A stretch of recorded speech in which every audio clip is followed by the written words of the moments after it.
안녕하세요. 매일 남몰래 사연을 듣기만 하다가 저에게도 참 남들에게 말 못한 사연이 하나 있어 수줍게 글을 올려봅니다. 그때만 생각하면 제가 진짜 귀신이라도 씌었나 싶을 정도로 기이한 일이 아닐 수 없네요. 그럼 제가 속에 꽁꽁 숨겨놓았던 그때의 이야기를 시작해 보도록 하겠습니다. 저는 현재 40대이지만 그 당시에는 30대 초중반이었네요. 어릴 때부터 기독교 집안에서 자란 터라 종교 강요를 당하며 살아왔습니다.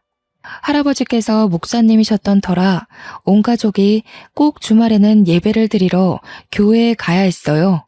어릴 때야 친구들 만나는 게 즐거워서 교회 가는 거에 불만이 없었지만 조금 크고 나니 왜 교회에 다녀야 하는지 이해가 잘 안 가더라고요. 중학생이 된 이후부터는 하늘에 신이 도대체 어디에 있다는 건지, 신이 있다면 왜 제 시험 성적은 바닥을 치는지 의아하고요. 그러다 할아버지가 돌아가시게 된 이후로 저는 교회 근처에도 가지 않게 되었습니다. 저는 무교나 다름없다 생각하면서 지냈어요.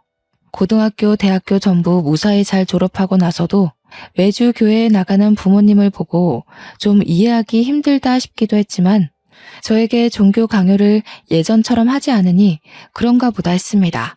그러다 취업을 하게 되었고 신입사원이라는 직함을 달고 저는 정말 열심히 일을 했어요. 신입이니 모르는 거 투성이었죠. 그럴 때마다 제 옆자리에 앉은 사수님이 저에겐 신이나 다름없었습니다. 제가 틀리는 부분 하나하나를 친절하게 설명해 주시면서 가르쳐 주셨거든요.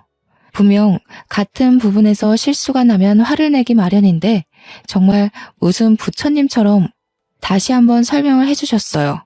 제가 일에 대한 이해도가 생길 때까지 한 번도 짜증내지 않고요. 사회 초년생이고 나이도 어리다 보니 그때는 어리숙한 저에게 하늘 같은 사수님이 참 듬직하고 멋있어 보이더라고요. 물론 지금처럼 때 묻은 나이였다면 사수고 나발이고 사내 연애에 대한 감정이 싹트지 않았을 테지만요. 그때 저는 제 사수보다 멋있는 남자를 본 적이 없었습니다. 괜히 커피를 사다 놓기도 하고 사탕 같은 간식거리를 하나씩 쥐어드리면서 말도 붙여보고요. 서툴게나마 제 호감을 표시하기도 했었죠. 그럴 때마다 사수님께서는 부담스러워하지 않고 받아주셨어요. 저는 용기를 내서 고백을 했고 사수님 또한 제 마음과 같았는지 저를 받아주셨습니다. 저희는 주변 사람들의 응원을 받아가며 사랑을 키웠고 결국 결혼까지 꼴이 나게 되었습니다. 프로포즈 받은 날은 정말 아직도 선명하게 기억이 나네요. 품에 안기지도 않을 만큼 큰 꽃다발과 하늘로 향해 올라가는 풍선들 사이에서 웨딩 반지를 받게 되었을 때 감정을 채 느끼기도 전에 눈물이 흐르더라고요. 얼마나 감동적이었는지 모르겠어요. 그렇게 예비 남편과 저는 평생을 약속했고 제일 떨렸던 시어머니와의 첫 만남을 하게 되었습니다. 결혼을 약속한 사이이기 때문에 잘 보이려고 얼마나 애썼는지 모르겠어요. 어른들이 좋아한다는 투피스 정장에 한우 세트를 사들고 시댁에 방문을 했고 인사를 드리게 되었습니다. 그런데 약간 느낌이 이상했어요. 그냥 형식적인 자리라고 생각했는데 저에게 너무 많은 질문을 하시더라고요. 약간 취조당하는 느낌이 들 정도로 말이에요. 저는 솔직히 그런 분위기에 너무나도 당황했고 남편 될 사람은 익숙하다는 듯 행동했습니다. 질문이라고는 별거 없긴 했었지만 이런 것까지 물어본다고 싶은 것들도 꽤 많았어요. 그래서 나이가 어떻게 된다고? 1980년 몇 월 며칠? 태어난 시간은 알아? 어렸을 때 어디 살았니? 이름에 들어가는 한자 획수가 몇 개인지 알고 있어? 태어날 때 처음 입었던 옷 색깔은 알고 있니?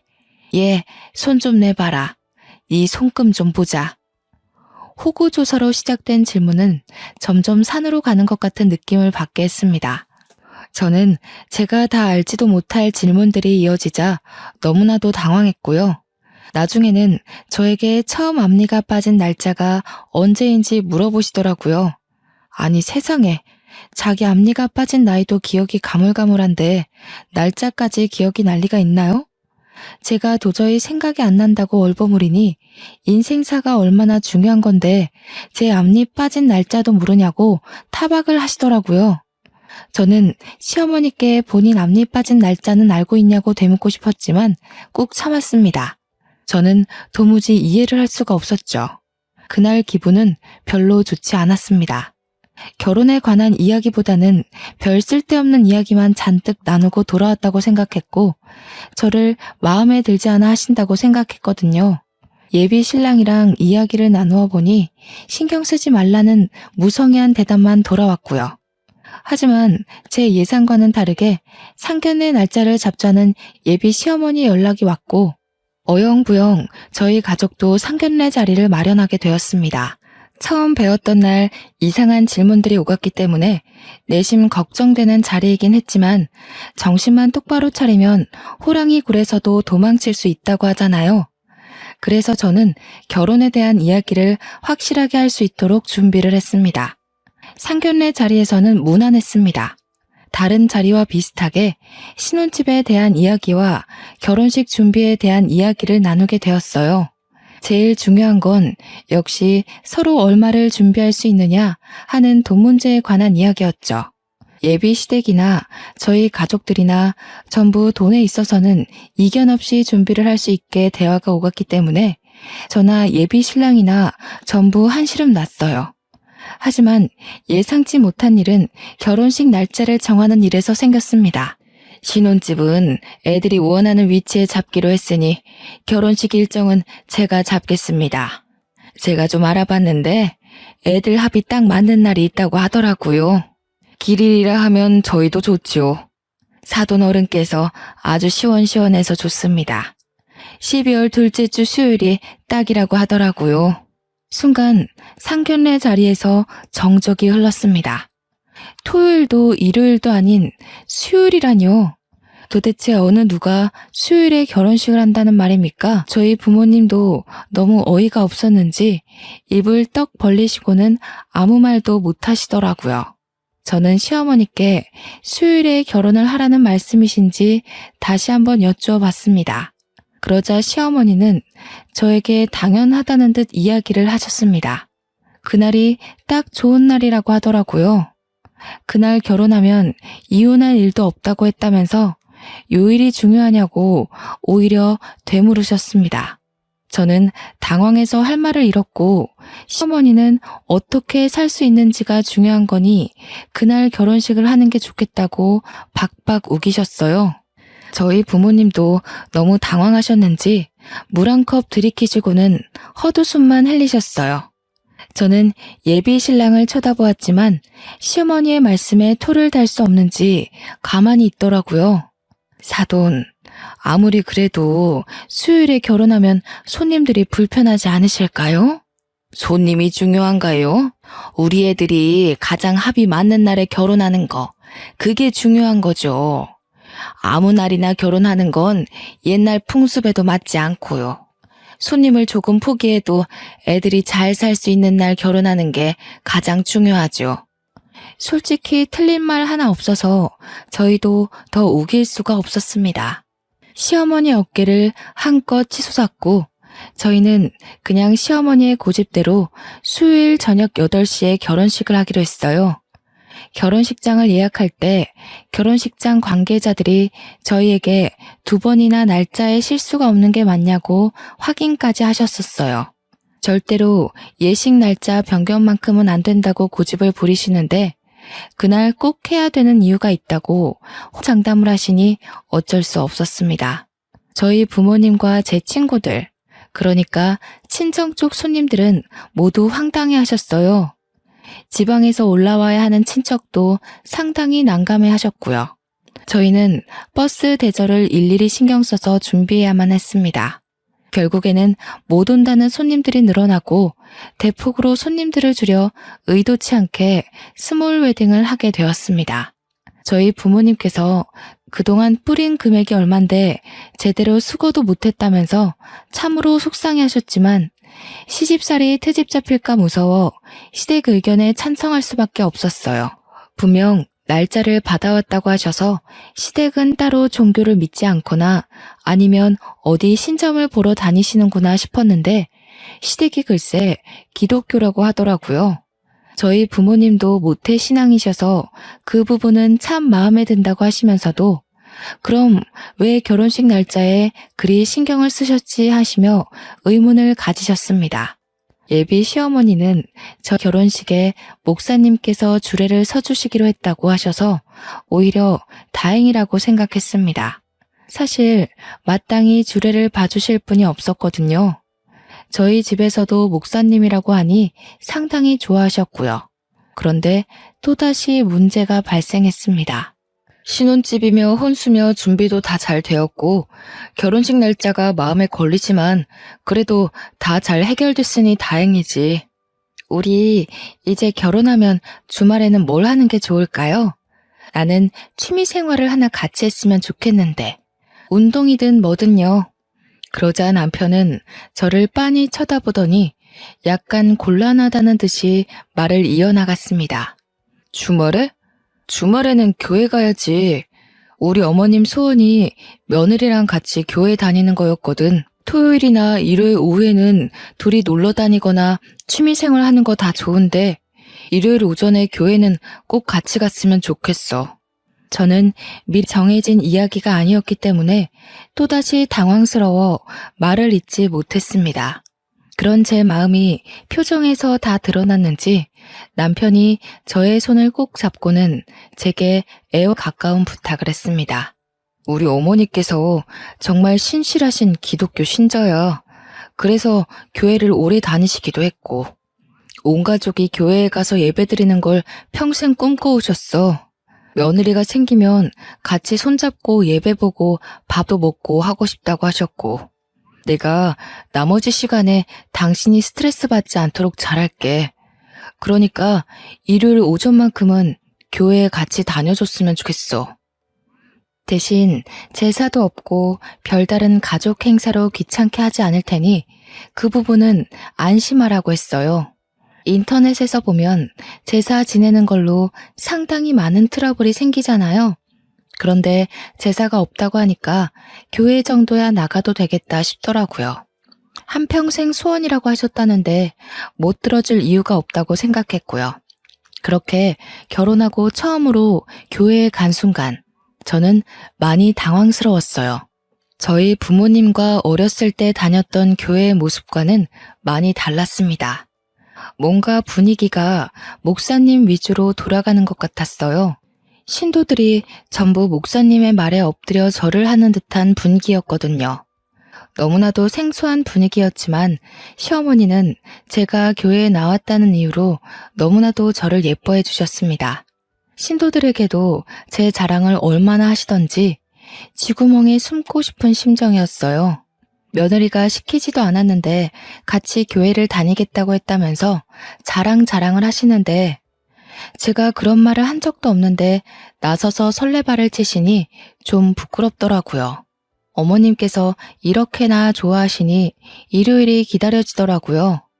저와 남편은 시댁에서 저를 예뻐해 주시니 당연히 더욱더 사이가 좋아졌어요.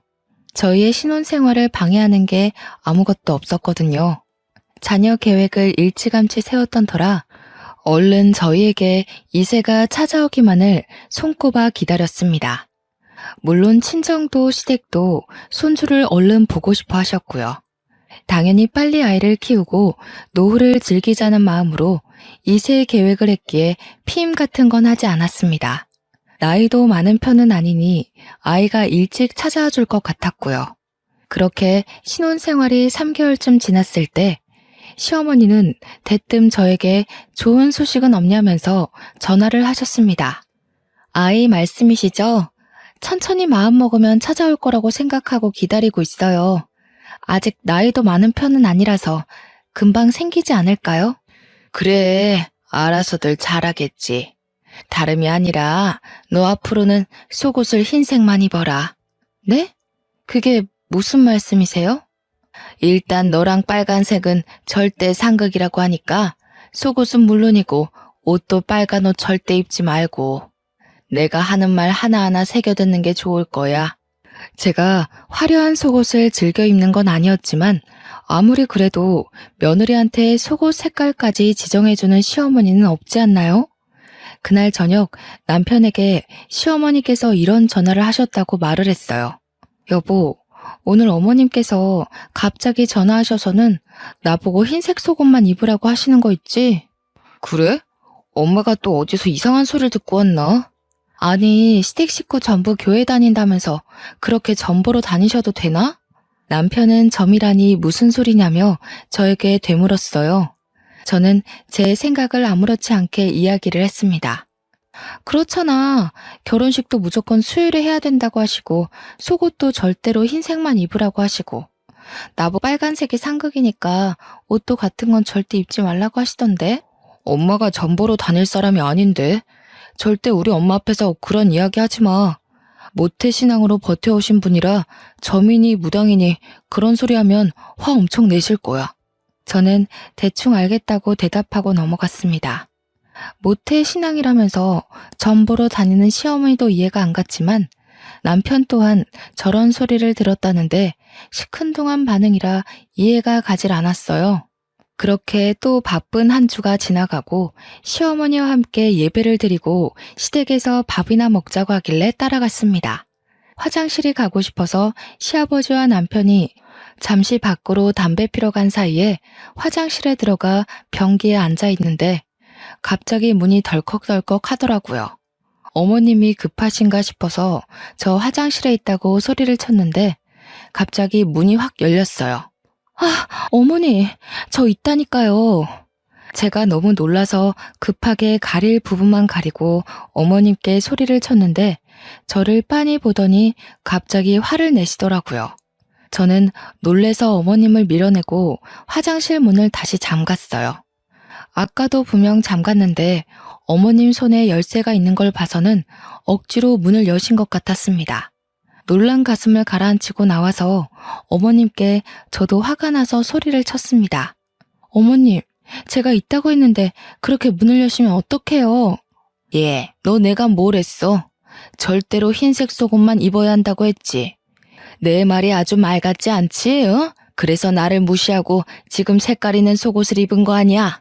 어머님, 왜 흰색 속옷만 입어야 하는데요?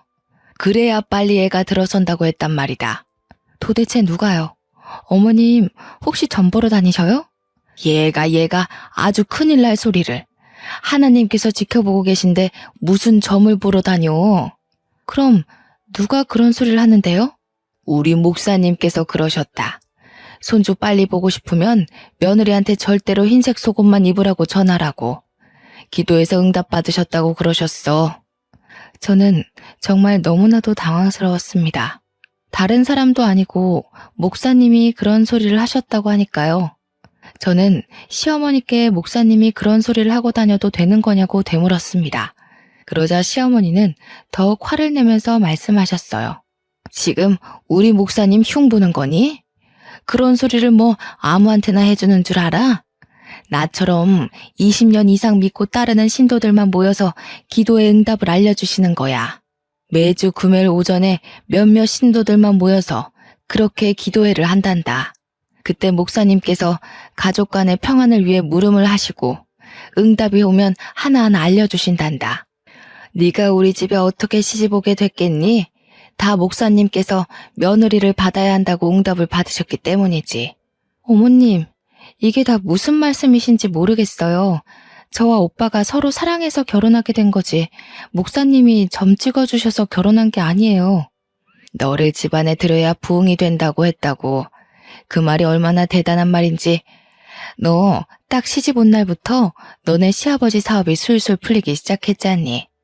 지금 거래처가 2배로 늘어나서 너 시집 오기 전보다 딱 매출이 4배가 올랐어. 그래서 지금 목사님 말 때문에 저한테 흰색 속옷만 입으라고 하신 거예요? 2년 동안 잠잠하던 사업이 갑자기 부흥한 것도 그렇고 그동안 우리 집안의 대소사를 전부 목사님께서 응답을 받으시고 해결해 주셨다니까. 아가, 네가 건강한 거 다 알지. 근데 임신은 하늘에서 아이를 내려주셔야 하는 거 아니겠니? 속는 셈 치고 딱 흰색 속옷만 입고 지내봐라. 응? 그 뒤로 저는 속눈샘 치고 시어머니의 말씀대로 흰색 속옷을 입었어요. 그러자 정말 3개월 만에 임신이 된 거예요.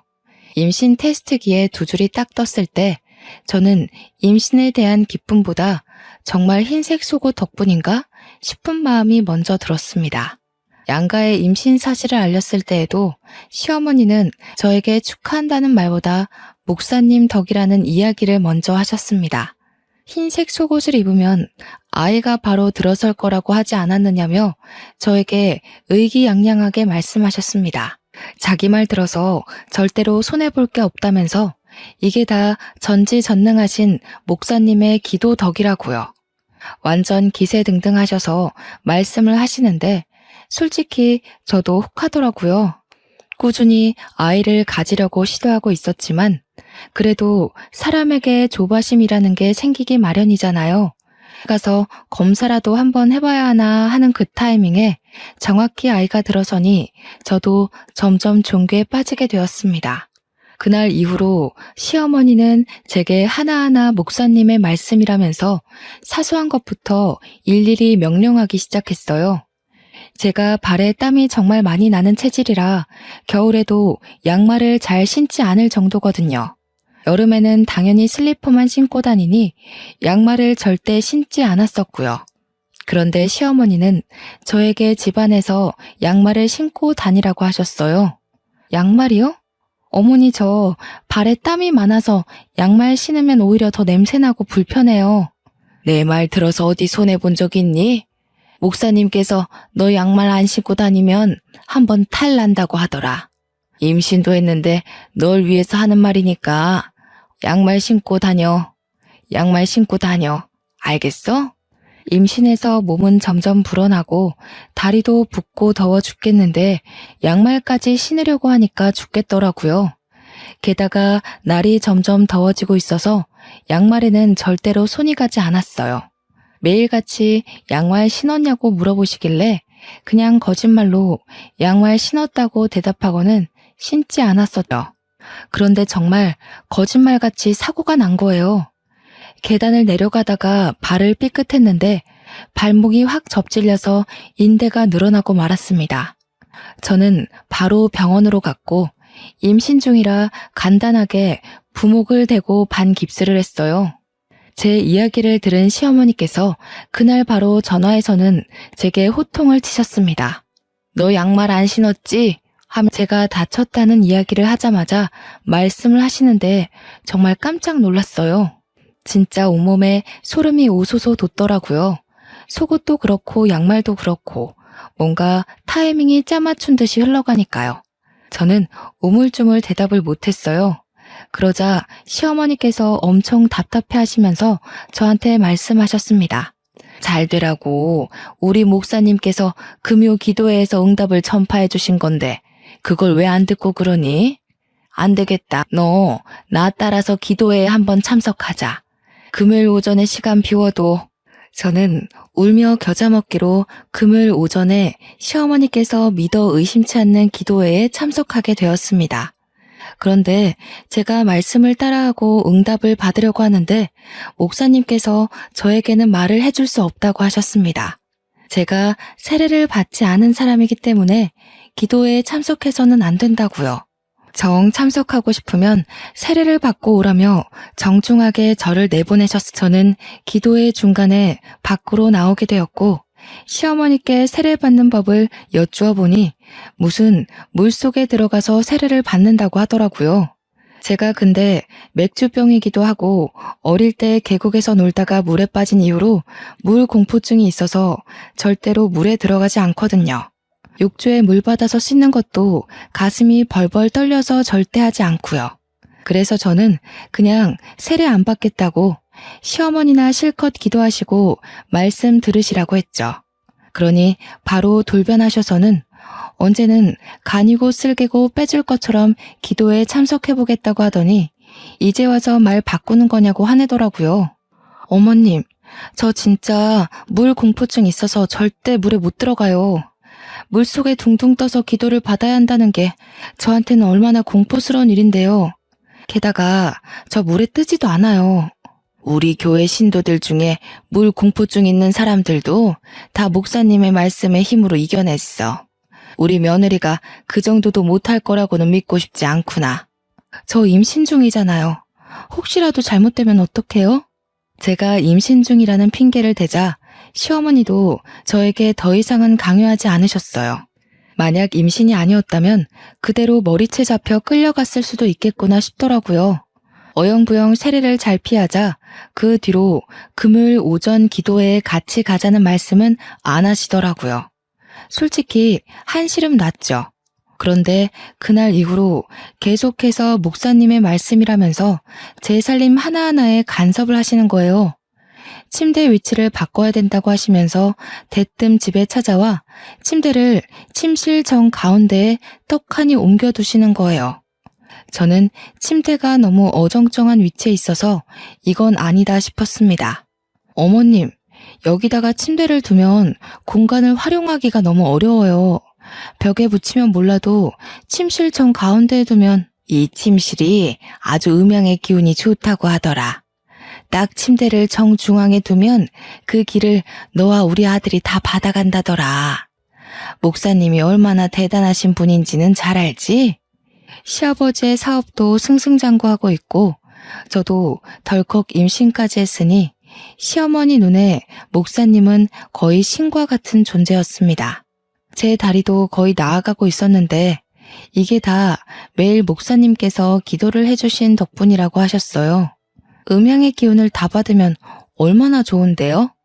시어머니께서는 우물쭈물 하시면서 몸이 튼튼해지지 않겠냐며 엉뚱하게 대꾸하셨습니다.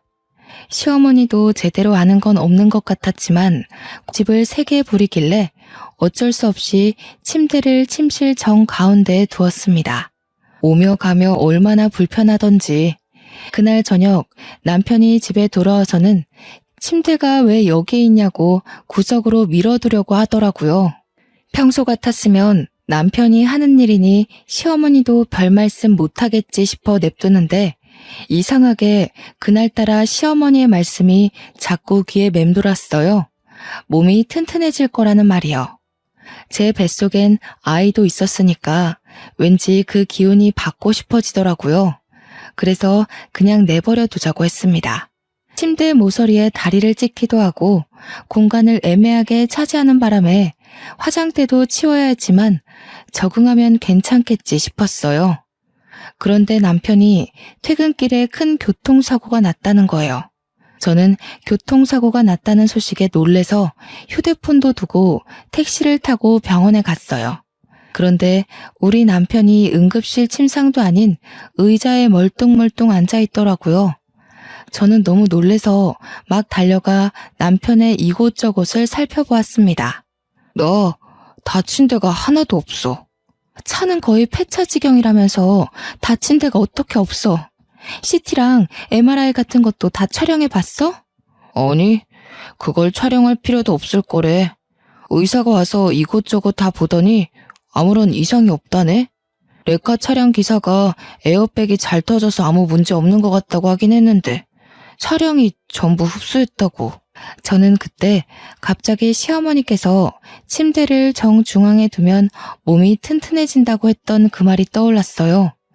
팔에 소름이 우소소 돋으면서 그때부터 정말 절실하게 시어머니의 말씀을 믿게 되었습니다.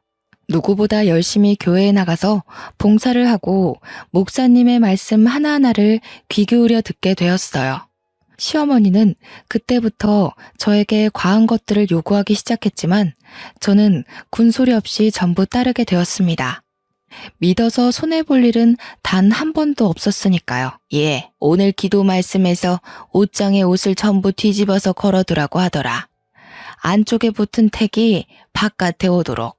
그래야만 네가 진통을 오래 안 겪고 아이를 낳을 수 있대. 저는 그 이야기를 듣자마자 옷장에 있는 옷을 전부 꺼내서 뒤집어서 옷걸이에 걸어놓았어요. 꼬박 3시간이 걸리는 일이었지만 옷장에 옷을 다 뒤집어 걸어놓으니 마음의 안정이 찾아오더라고요. 아이를 낳을 시점이 다가오고 있어서 그런지 배가 살짝 뭉치는 느낌이 들었지만 그래도 순산할 수 있다고 하니 기분은 나아지더라고요. 그렇게 한 달이 지나고 진통이 찾아왔고 저는 양수가 터진 상태로 급하게 산부인과에 입원을 하게 되었습니다. 보통 첫 아이를 낳을 때 10시간 이상 진통을 한다고 했고 자궁 문도 천천히 열린다는 이야기를 들어서 만발의 준비를 했어요. 그런데 산부인과에 입원한 지 얼마 안 되어 내진을 했는데 간호사분이 급하게 의사 선생님을 호출하더라고요. 출산 진행이 빠르게 되어 이미 자궁문이 9cm 열렸다는 이야기를 해주셨어요. 저는 정신이 없는 상태로 무통주사도 맞지 못하고 바로 출산을 할 준비를 했습니다. 분만실에 들어가 힘주라는 소리를 듣고 힘을 빡 주었는데 뭔가가 쑥 하고 빠져나오는 기분이 들었어요. 그러면서 진통이 싹 사라지더라고요. 첫 분만에 이렇게 빠르게 출산한 산모도 드물다면서 고작 4시간밖에 걸리지 않았다고 의사 선생님께서는 저를 칭찬해 주셨습니다. 제 품에 아이를 안겨주시는데 너무나도 감동이었어요. 친구들은 12시간 길게는 40시간도 진통을 했다는데 저는 정말 4시간 만에 아이가 쑥 하고 나왔어요. 회복도 어찌나 빨랐던지 후배아리도 없이 바로 걸어다니고 밥도 먹고 할 거 다 하면서 퇴원했습니다. 조리원으로 이동하는 내내 시어머니께서는 다 옷장에 옷을 거꾸로 걸어둔 덕분이라고 하셨어요. 저도 정말 신의 뜻대로 하니 아무 어려움 없이 출산을 마치는구나 싶었습니다. 조리원에 도착해서 2주간 푹 쉬려고 하는데 시어머니께서 또 한 번 신신당부를 하시더라고요. 목사님께서 그러시는데 절대로 고춧가루를 먹으면 안 된다더라. 아이한테 아토피가 생길 수 있다고 하니까 절대로 고춧가루를 먹지 마. 저는 고개를 끄덕였습니다. 하지만 평소에도 매운 걸 정말 좋아하는 제가 고춧가루를 끊으려니 너무 힘들더라고요. 조리원에 들어온 3일차에 저도 모르게 김치를 먹고 말았어요. 그러고 아이를 보러 내려갔는데 아이의 얼굴이 새빨간 거예요. 저는 우리 아이의 얼굴이 왜 이렇게 빨간색이냐고 조리원에 계신 직원분께 여쭈어 봤습니다. 그러자 웃으시면서 태열이 올라와서 그런 거라고 너무 걱정하지 말라고 하셨어요. 이러다가 금방 가라앉을 테니 로션을 잘 발라주라고 하시더군요. 하지만 저는 찝찝한 마음에 그때부터 다시 김치는 쳐다도 보지 않고 고춧가루가 들어간 음식은 손도 대지 않았습니다. 물론 아이에게 로션을 꾸준히 발라주며 보습도 해주었고요. 그러자 3일 만에 다시 아이의 피부가 가라앉더라고요. 고춧가루를 먹어서 정말 태열이 올라왔던 거구나 싶어서 저는 조리원에서 나와서도 절대로 고춧가루가 들어간 음식은 먹지 않았습니다. 그봐, 내가 고춧가루 먹지 말랬지? 지금부터는 가정의 평안을 위해 기도를 꼬박꼬박 해야 해. 그러니까 제일 안 좋다는 오후 4시 44분에 기도를 해야 된다. 기도를 매일요? 아니 어머님, 제가 그렇게까지 해야 되는 거예요? 매일 기도를 드려야 효과가 있지. 4시 44분에 무슨 일이 있어도 기도를 드려야 가정이 깨지지 않고 평안한 거야. 저는 그날부터 시어머니의 말씀대로 오후 4시 44분이 되면 아이가 울던 말던 기도를 10분간 드렸습니다. 하나님께 제 죄를 고하고 용서를 받고 성경을 읽기도 하고요. 그렇게 아이가 태어난 지 50일 정도 지났을 때 친정 부모님께서 아이가 보고 싶다고 하셔서 집으로 초대를 했어요. 그런데 엄마는 저희 집안의 모습을 보고 경악을 금치 못하시더라고요. 얘, 침실 한가운데 왜 침대가 떡하니 있니? 창가 쪽으로 밀어놓지 않고. 저는 음양의 기운이 가장 잘 받는 자리라 거기다 두었다고 대답했습니다. 제 대답에 너무 놀란 친정엄마는 그때부터 집안 구석구석을 살펴보기 시작하셨습니다. 어머니께서는 제게 옷을 왜 다 거꾸로 뒤집어 걸어 놓았느냐고 물어보셨고 저는 아무렇지 않게 그렇게 해야지만 아이를 순산할 수 있다고 했다고 대답했고요. 그 덕에 4시간 만에 순산하지 않았느냐고 덧붙였더니 어머니의 표정이 점점 굳어지셨어요. 그 뒤엔 냉장고를 열어 고춧가루가 든 음식이 하나도 없다며 무슨 맛으로 이 반찬을 먹냐고 하셨고, 저는 하나님의 뜻이라고 말씀드렸습니다. 고춧가루가 든 음식을 먹었다가 아이에게 태열이 올라 고생했다고요. 어머니께서는 저에게 무슨 사이비 종교에 빠진 거냐며 아버지께 제가 미친 것 같다고 말씀하시더라고요. 이게 다 시어머님이 다니시는 교회 목사님께서 알려주신 거예요. 양말 안 신고 다녔다가 발목 다치고 나서 얼마나 후회를 했는지. 거기다가 그 말 하나하나 들었더니 시댁 사업도 잘 되고 남편 교통사고 때도 아무 문제 없고, 고춧가루를 먹어서 태열이 오른 게 아니라 원래 신생아들은 그래. 태열이 올랐다가 가라앉고 그러는 거지. 모든 아이들이 그런 거야. 모든 아이들이 그런 거야. 그리고 애초에 임신했을 때부터 너 골반이 넓고 걷기 운동을 자주 해서 순산할 거라고 했었잖아. 물론 4시간 만에 낳은 건 빠르긴 했지만 그게 어떻게 옷을 뒤집어 걸어놓은 덕이겠니? 이서방 교통사고도 그래. 차가 충격을 다 흡수해서 이서방이 멀쩡한 거라고 했다며? 엄마, 지금 몇 시야? 나 기도해야 돼. 오후 4시 44분이 딱 되자 알람이 울리기 시작했고, 저는 옆에서 잔소리를 하시는 어머니의 말씀을 무시하고 드리기 시작했습니다. 오늘 있었던 죄를 고하고 용서를 위한 기도를 시작했습니다. 중얼중얼 기도를 드리자 옆에 계시던 어머니의 표정이 점점 싸늘하게 바뀌기 시작했어요. 그 순간 아이가 갑자기 잠에서 깨어났는지 울기 시작했습니다. 어머니께서는 아이가 우는데 무슨 짓이냐며 제게 소리를 치셨습니다. 하지만 저는 어머니의 말씀이 들리지 않는 척 무시를 하고 찬송가를 꺼내어 찬송을 부르기 시작했습니다. 그러자 더 이상 참을 수 없었는지 어머니께서 제 뺨을 짝소리나게 치시는 거예요. 저는 얼얼해진 뺨을 붙잡고 놀래서 어머니를 바라보았습니다. 이 미친 기집애가 어디 사이비에 빠져가지고 지금 애가 우는데 이런 짓을 하고 있어. 이렇게 안 하면 우리 가정의 평안이 사라진다고요. 네 외할아버지가 목사님인 건 잊어버렸니? 언제 외할아버지가 이런 짓 하신 적이 있어?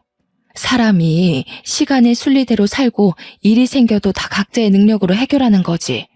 말도 안 되는 사이비 목사 말에 빠져가지고는. 외할아버지 이야기가 어머니의 입에서 탁 터지자마자 정말 머리 한 대 얻어맞은 것 마냥 정신이 들더라고요. 생각해보니 어머니의 말씀도 틀린 게 하나도 없는 거예요.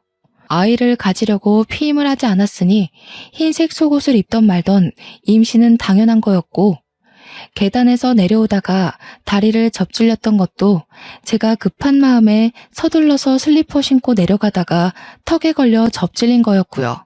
너무 당연하게 일어날 수 있었던 일이었는데 그동안 시어머니의 말씀만 믿고 다 그런 줄 알았던 거였어요. 시아버지의 사업도 그동안 탄탄한 기반을 가지고 운영하셨으니 거래처가 늘고 매출이 늘어나는 것도 당연한 거였고요. 음양의 기운을 받아 남편이 튼튼해져서 사고를 당했어도 다친 데 하나 없었던 것도 그냥 운이 좋아서였던 거였고요. 아이의 태열도 정말 흔하게 발생하는 일이었는데 제가 왜 고춧가루 든 음식을 먹지 않고 버텨냈는지, 갑자기 정신이 들고 나니까 이딴 기도가 무슨 소용이 있나 싶더라고요. 어머니께서는 씩씩거리면서 저희 아버지와 함께 저를 말리고 있었고, 아이는 울음을 그칠 줄 몰랐습니다. 멍했던 정신이 돌아오자 우는 아이가 걱정되어 바로 안아주었어요. 제 품에 안기자마자 울음을 그치고 저를 빤히 바라보는데 제가 여태 이 아이가 우는 걸 무시하고 기도나 드리고 있었다니 얼굴에 열이 확 오르면서 너무나도 부끄러워지더라고요. 친정 부모님은 남편이 올 때까지 집에 돌아가지 않고 기다리셨어요. 저는 솔직히 너무나도 불안해졌습니다. 남편이 퇴근하고 오자마자 어머니께서 남편에게 화를 막 내기 시작하는데 정말 무섭더라고요. 이서방, 자네 정신이 있는 건가 없는 건가? 어디 사이비에 빠져서는 우리 딸한테 가스라이팅 하는 게야? 지금 집안 꼴이 전부 말이나 된다고 생각해? 자네도 그딴 사이비를 종교랍시고 믿고 있는 거라면 당장 이혼하게. 이혼이라는 말이 나오자마자 남편은 사색이 되어 친정 부모님에게 무릎을 꿇고 빌었습니다. 절대 아니라면서 본인은 그런 종교를 믿지도 않고 쳐다도 보지 않는다고요. 시어머니께도 자기가 말씀드려서 절대로 우리 가족에게 강요할 수 없도록 조치를 취하겠다고 말했어요. 그래도 저희 부모님은 쉽게 그 말을 믿지 않았습니다. 2년 동안이나 이렇게 살아왔는데 이제 와서 쉽게 그 습관이 바뀌겠냐고 하셨어요. 절대로 용서를 할 수 없을 것 같다면서 이혼을 계속 말씀하셨습니다. 남편은 한 번만 믿어달라고 빌고 또 빌었습니다. 딱 한 번만 믿어주시면 그 이후부터는 절대 이런 일이 없다는 걸 보여드릴 수 있다고요. 본인이 스스로 증명하겠다고 약속했습니다. 그러더니 남편이 바로 시어머니께 전화를 걸었습니다. 엄마, 이제 더 이상 우리 와이프에게 종교 강요하지 마세요. 자꾸 이러시면 영 끊고 살 생각이니 절대로 일요일에 교회 가자고 부르지도 마시고요. 시어머니의 당황하신 목소리가 전화기 너머로 들려오긴 했지만 남편은 전화를 뚝 끊어버리셨습니다. 친정 어머니는 제 머리에 꽂힌 보라색 머리핀을 보더니 이것도 시어머니가 시킨 짓이냐며 머리핀을 휙 던지시더라고요. 그 순간 시어머니께서 제게 전화를 하신 건지 제 전화기가 울렸습니다. 저보다 한 발 빠르게 저희 어머니께서 그 전화를 받으셨고요. 예, 너 머리핀 안 꽂았니? 우리 아들이 나한테 왜 이래? 다 너 때문에 멀어진 거잖아.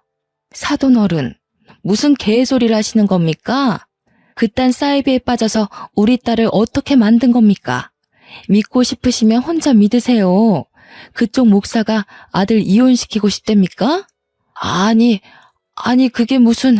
애들 이혼시키고 싶지 않으면 앞으로 우리 딸 그 교회에 데려갈 생각 하지 마세요. 이혼이 정말 제대로 먹혔는지 그 뒤로는 교회 가자는 말 일절 꺼내지도 않고 이것저것 시키시던 일도 그만두시더라고요. 알고 보니 그 사이비가 이혼하면 집안 사람 모두 쫓겨나는 종교였다고 하대요.